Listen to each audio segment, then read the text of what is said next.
এই ধৰাধামত মহান ব্যক্তিসকল কিছুমান কাৰণ লৈ আহে। এই কাৰণটোৱে হৈছে জুবিন গাৰ্গে অসমীয়া জাতিটোৰ উদ্ধাৰৰ হেতুকে মানৱ জীৱনক উদ্ধাৰ কৰিবলৈ কাৰণে হয়তো এই ধৰাধামত আহিছিল আৰু খুব কম দিনৰ সময়ত তেওঁৰ যিখিনি কৰ্তব্য আৰু যিখিনি মানৱৰ কাৰণে কৰিবলগীয়া কাম, জাতিটোৰ কাৰণে কৰিবলগীয়া কাম, সেই সময়খিনিতে ইমান অলপো সময় নষ্ট নকৰাকৈ প্ৰতিটো মুহূৰ্তত উদ্ধাৰৰ হেতুকে তেওঁৰ প্ৰতিটো ক্ষণতে অসমীয়া জাতিৰ গান গাইছিল, মানৱ জীৱনৰ জাতিৰ গান গাইছিল, মানৱ কল্যাণৰ গান গাইছিল। এই মহান শিল্পীগৰাকী 1972 চনত জন্মগ্ৰহণ কৰি 52 চনৰ বয়সতে ইহলীলা সম্বৰণ কৰিলে। আমি অসমবাসীয়ে প্ৰথমতে তেওঁৰ আত্মাক সদ্গতি কামনা কৰিছোঁ।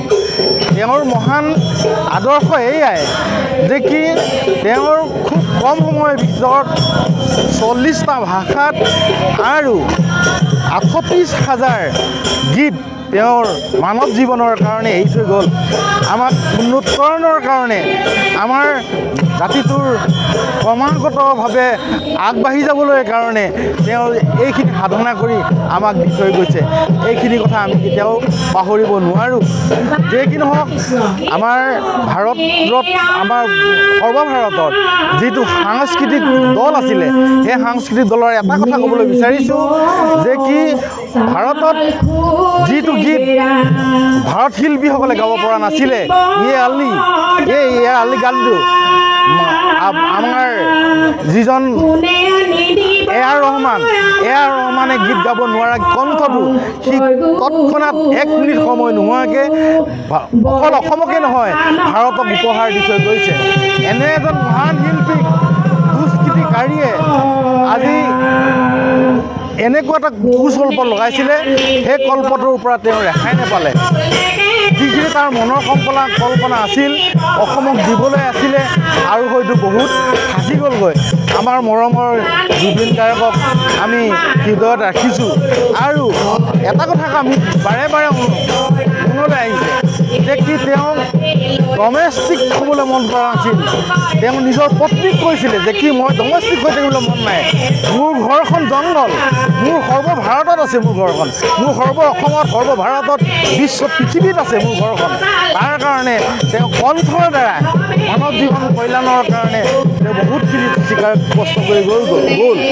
এতিয়া কথা হ'ল কি, যি দুষ্কৃতিকাৰীয়ে আমাৰ মৰমৰ শিল্পী জুবিন গাৰ্গক ইমান নিষ্ঠুৰভাৱে হত্যা কৰালে, তেওঁক আমি কঠোৰ গৰিহণা দিছোঁ।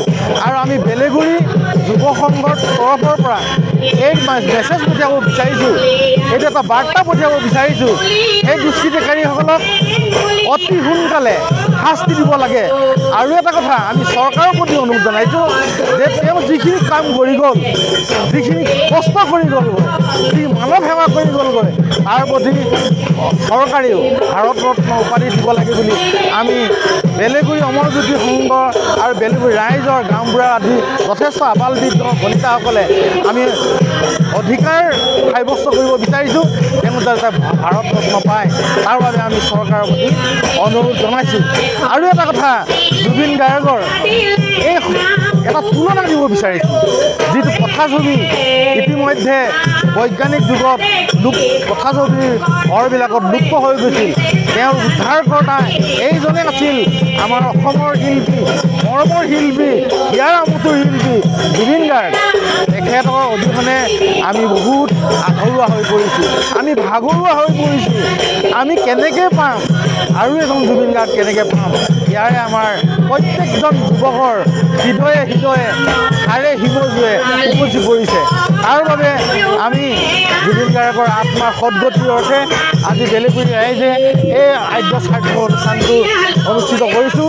ভগৱন্তই কৃপা কৰক, তেওঁৰ আত্মাৰ সদ্গতি দিয়ক আৰু তেওঁ কৰি থৈ যোৱা কাম, তেওঁ আধাৰুৱা কামবোৰ আমি উঠি অহা প্ৰজন্মই আখৰে আখৰে পালন কৰি মানৱ কল্যাণৰ কাৰণে আগুৱাই যাবলৈ প্ৰেৰণা দিয়ক, তাৰে কামনা ৰাখি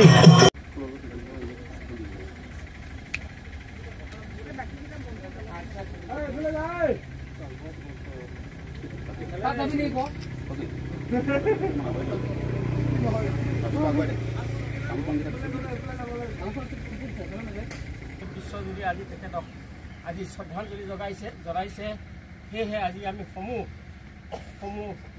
ভক্ত আই মাতি সময় প্ৰাৰ্থনা কৰিছোঁ তেওঁ যেন অমৰ হৈ থাকক যেন সদায় আমাৰ হৃদয়ৰ অন্তৰত যেন সমগ্ৰ দিব পাৰি কৃষ্ণ শংকৰ গুৰু হৰিদা